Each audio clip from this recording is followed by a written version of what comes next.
안녕하세요. 인생이 말입니다. 오늘 아침 여러분은 집안을 둘러보셨나요? 혹시 오랫동안 쓰지 않는 물건들이 구석구석 쌓여 있진 않으신지요? 옷장 속에 걸려만 있는 옷들, 서랍 안에서 잠자고 있는 물건들.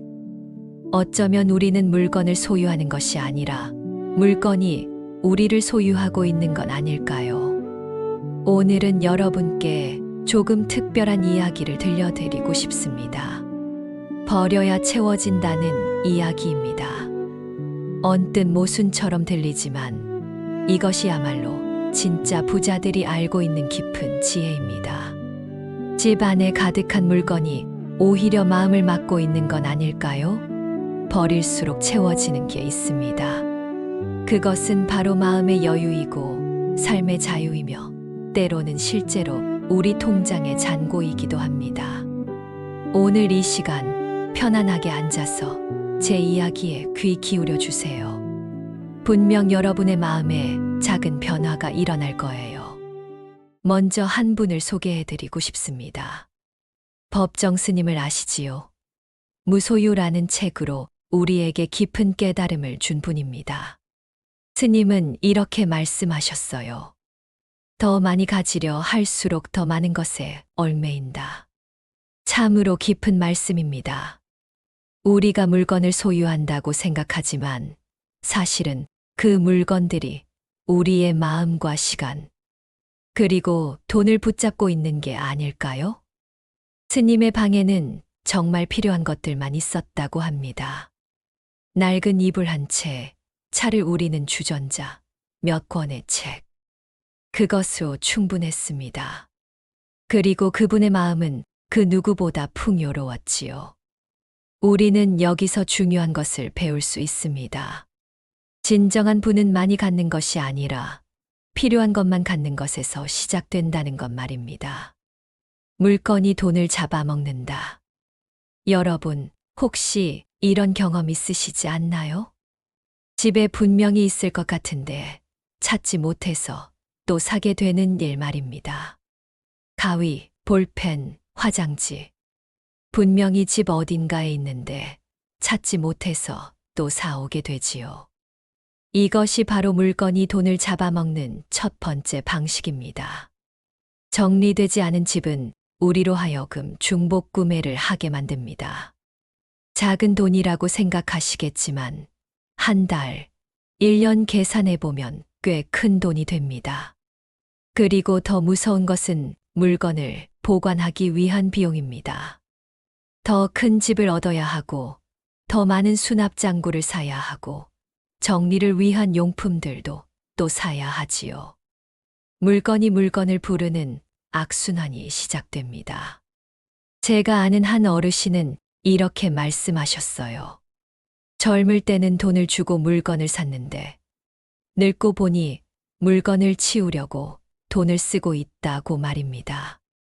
정말 맞는 말씀이지요.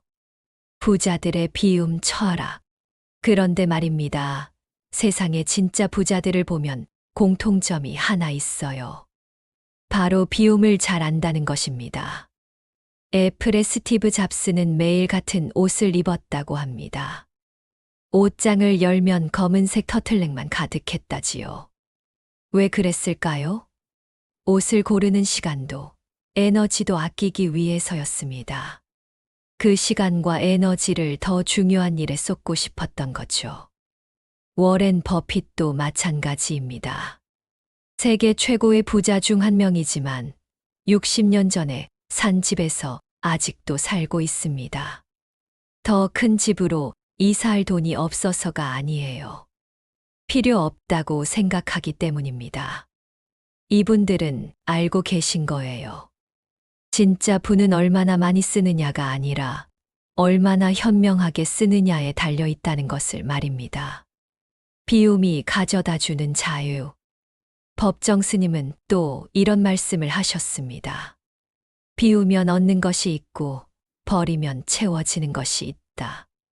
정말 그렇습니다. 물건을 비우면 공간이 생기고 소비를 줄이면 돈이 모이고 욕심을 버리면 마음이 편해집니다. 50대, 60대가 되어서야 비로소 이 진리를 깨닫게 되는 것 같아요. 젊을 때는 뭐든 가져야 할 것 같고, 뭐든 사야 할 것 같았는데, 이제 보니 정말 필요한 건 그리 많지 않더라고요. 한 어르신이 저에게 이런 이야기를 해주셨어요. 젊을 때는 옷이 100벌이 있어도 입을 옷이 없다고 했는데, 이제는 옷이 10벌만 있어도 충분하다고 말입니다. 나이가 들수록 자신에게 진짜 필요한 게 무엇인지 알게 되는 것 같아요. 그리고 그것을 알게 되면 자연스럽게 소비가 줄어들고 돈이 모이게 됩니다. 실천할 수 있는 비움의 방법들. 그럼 이제 구체적으로 어떻게 실천할 수 있는지 말씀드릴게요. 첫째, 1년 법칙을 적용해 보세요. 1년 동안 쓰지 않은 물건은 과감하게 버리거나 나누는 겁니다. 옷이든 그릇이든 책이든 말이에요. 처음엔 아깝다는 생각이 들겠지만 막상 버리고 나면 그것 때문에 고민했던 시간이 더 아까웠다는 걸 느끼게 될 겁니다. 둘째, 하나 들어오면 하나 나가는 원칙입니다. 새로운 물건을 하나 사면 기존의 물건 하나는 정리하는 거예요. 이렇게 하면 집 안의 물건 양이 늘어나지 않습니다. 더 나아가 점점 줄일 수도 있고요. 셋째, 신용카드 정리입니다.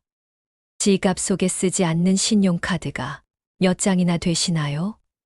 연회비만 내고 있는 카드들은 과감히 정리하세요. 포인트가 아까워서 못 끊겠다고요? 그 포인트 모으려고 쓰는 돈이 더 클 수도 있어요. 넷째, 정기구독 점검입니다. 요즘은 참 많은 것들이 정기구독으로 나가지요. 넷플릭스, 신문, 잡지, 각종 앱들. 한 달에 얼마씩 나가는지 한번 계산해 보세요. 정말 필요한 것만 남기고 나머지는 정리하는 것도 좋은 방법입니다. 마음의 정리가 먼저다. 하지만 무엇보다 중요한 것은 마음의 정리입니다. 왜 우리는 자꾸 뭔가를 사고 싶어 할까요? 때로는 허전한 마음을 채우기 위해서, 때로는 남들과 비교하면서 열등감을 달래기 위해서일 수도 있어요. 법정 스님은 마음이 가난하면 물질로 채우려 한다고 하셨습니다. 반대로 마음이 풍족하면 물질에 대한 욕심도 줄어든다는 뜻이지요. 나이 들어서 깨닫는 진리가 하나 있어요. 행복은 가진 것에 많고 적음이 아니라 가진 것에 대한 감사와 만족에서 온다는 것입니다. 지금 여러분이 입고 있는 옷, 신고 있는 신발, 살고 있는 집, 이 모든 것에 감사할 줄 안다면 더 이상 무엇을 더 가져야 할 이유가 있을까요? 비움이 가져다주는 경제적 효과. 마지막으로 비움이 가져다주는 실제적인 경제적 효과를 말씀드릴게요. 물건을 정리하다 보면 잊고 있던 것들을 발견하게 됩니다. 사용하지 않는 상품권, 적립금이 쌓인 카드, 심지어는 현금이 들어있는 지갑이나 통장까지도 말이에요. 그리고 필요 없는 물건들을 팔면 의외로 목돈이 됩니다. 요즘은 중고거래 앱들도 많아서 생각보다 쉽게 팔 수 있어요. 한 어르신은 집 정리를 하면서 나온 물건들을 팔아서 300만 원이나 벌었다고 하더라고요. 무엇보다 소비 습관이 바뀌면서 저축할 수 있는 돈이 늘어납니다.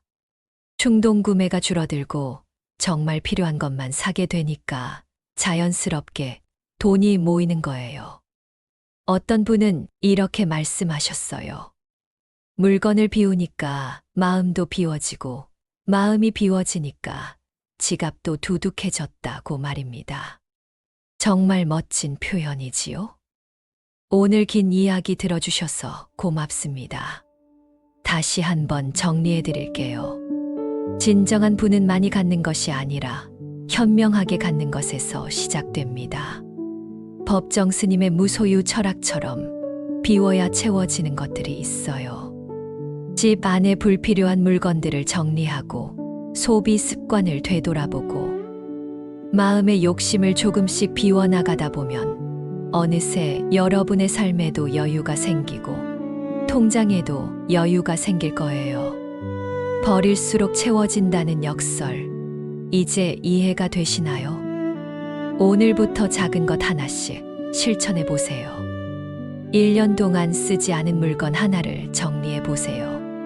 필요 없는 카드 하나를 정리해 보세요. 작은 변화가 큰 변화의 시작입니다.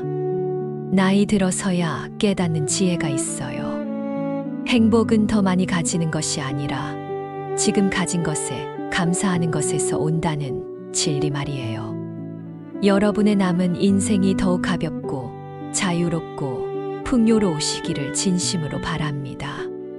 이런 이야기 좋으셨다면 인생이 말 채널 구독과 좋아요, 알림 설정도 부탁드릴게요.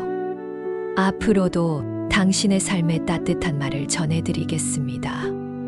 오늘도 좋은 하루 보내세요. 감사합니다.